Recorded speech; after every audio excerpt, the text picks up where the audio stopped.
In this tutorial, you'll learn how to create a new case.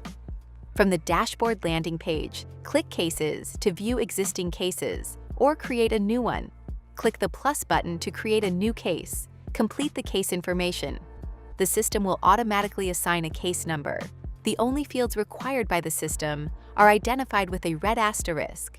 Depending on your organization's configuration, you may also need to enter additional information or tags.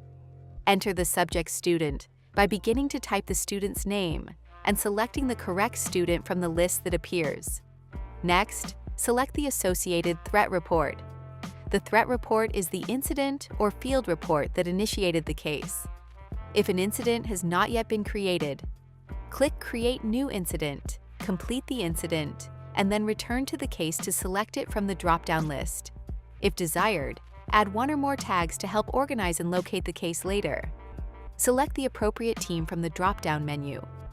Finally, select the Case Lead from the drop-down menu. Configure the permissions for the case.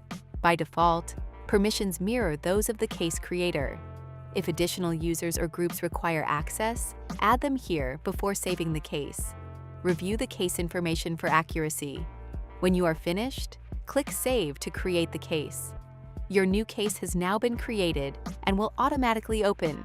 You can return to the cases list at any time to review or update the case as additional information becomes available.